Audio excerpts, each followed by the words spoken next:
Hello guys! Hello! Air Signs, Gemini, Libra, and Aquarius. Welcome dito sa aking channel. Kapalaran 888. Welcome. Alamin natin kung anong messages, vibration, gabay energy para sa lahat ng Air Signs, Gemini, Libra, and Aquarius. Ano bang messages na pwedeng gustong ipahiwatig or iparating sa inyo ng ating baraha?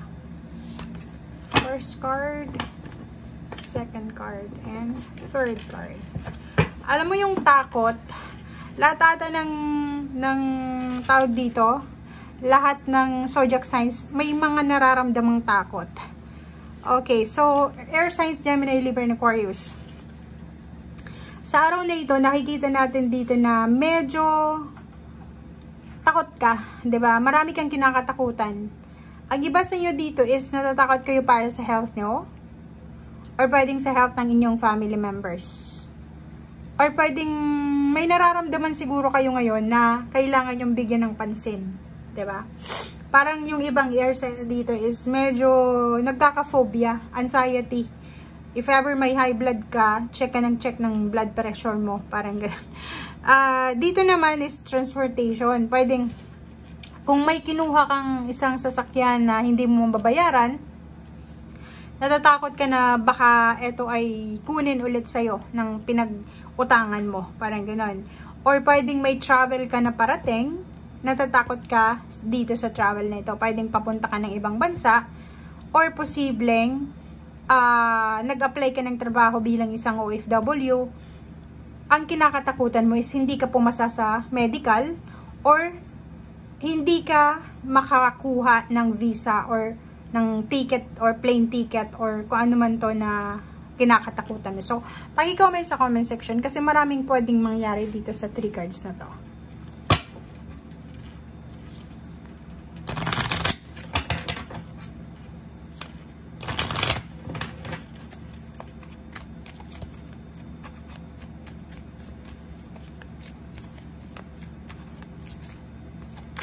Okay, first card natin dito is number 20, Garden and Flowers. Wow, Flowers and Garden.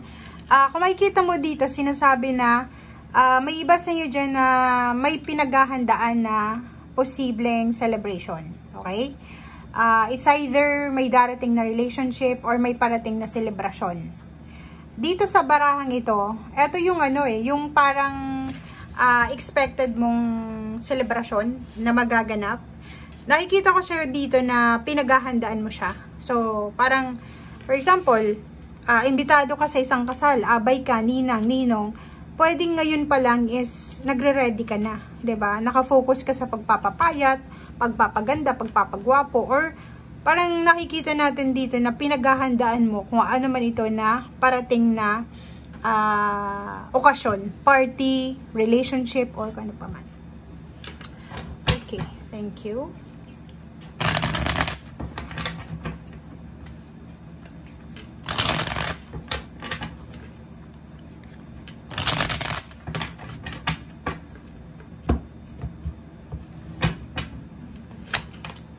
Okay, 2 of Swords and 3 of Cups. Kaso lang, may magaganap na selebrasyon, 'di ba? May okasyon na posibleng maganap. Or pwedeng yun nga, imbitado ka. Kaso lang, nagdadalawang isip ka kung dadalo ka. Nakakaloka to. Pinaghandaan mo na, 'di ba? So, nakikita natin dito na yon, may posibleng balita dito. It's either yon, invitation, good news, regarding happiness, regarding victory and success, regarding celebration, party, or kung ano pa man. Like for example, naimbitahan ka ng kapitbahay mo, or pwedeng reunion to. Like family reunion, school reunion, or kung ano man tong pagtitipon-tipon. So, nakikita natin dito na posibleng may pagtitipon-tipon, or merong invitation nga, mayroong okasyon na kailangan i-celebrate. Kaso lang, nagdadalawang isip pa ngayon kung dadalo ka. 'Di ba?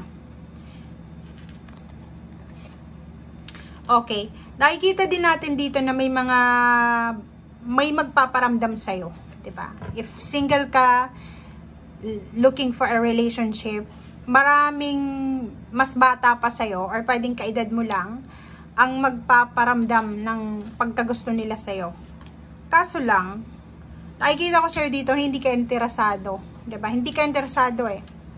Oh, diba? Ika-cancel mo yung relationship. So, for example, may magparamdam sa'yo ng karelasyon. I mean, ex mo. Hindi ka interesado eh. Wala kang interest ngayon, lalo sa araw na ito, tungkol sa relationship. Or parang isa yun sa dahilan, ayaw mong mag-attend or umattend, sumali sa kung ano man na party or okasyon kasi ayaw mong makita kung sino man itong naging parte ng buhay mo. Diba? Nakikita ko sa'yo dito na sobra-sobra yung pagka-busy mo sa trabaho. Sobrang busy ka sa trabaho kasi gusto mong maibigay yung financial happiness and emotional happiness ng pamilya mo. Nakikita ko sa'yo dito na ang focus mo ngayon is trabahuhin yung pamilya mo. Gusto mo magkaroon ng stable na relationship sa parents mo, sa kapatid mo kung may kapatid ka, sa karelasyon mo kung may karelasyon ka, sa anak or sa mga in-laws. Or nakikita natin dito na ang focus mo sa araw na ito is sarili mo. 'Di ba? Self-love, self-care, parang gano'n. Nakikita natin dito na maraming gustong makipagbalikan sa'yo. Or pwedeng yung mga naging parte ng buhay mo, mapa-relationship man, pamilya, or kung sino man sila sa buhay mo na umalis na sila, or pwedeng kung sino man itong mga taong ito na wala ka ng koneksyon, ay parang sinasabi ng barahan na gusto nilang makipagbalikan sa'yo. 'Di ba? Parang gano'n. Ang nakikita ko sa'yo dito na may paparating talagang travel. 'Di ba? May victory and success dito. Like, ikaw ay paalis ka sa isang lugar na hindi ka na masaya, or pwedeng tapos na yung kontrata mo kung isa kang OFW, tapos na yung kontrata mo, di, pauwi ka na ng Pilipinas, or pwedeng palipat ka na ng ibang bansa. Nakikita natin dito na may dala kang pera, diba? So, kung ikaw ay pauwi ng Pilipinas, posibleng pera yung dala mo. Pero, if ever man na paalis ka ng bansa, or papunta ka kung saan man lokasyon, sinasabi ng brasa dito na nangangailangan ka ng pera. Financial help.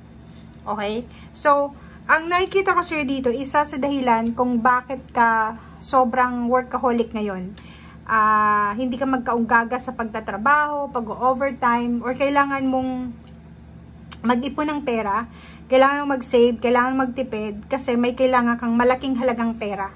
It's either for vacation ito, or ang nakikita ko sa'yo dito, nagbabala ka ng isang napaka-ingranding okasyon, party, or may celebration, or pwedeng travel, or vacation. Okay? Comment down below if resonated ka. Thank you guys. Bye!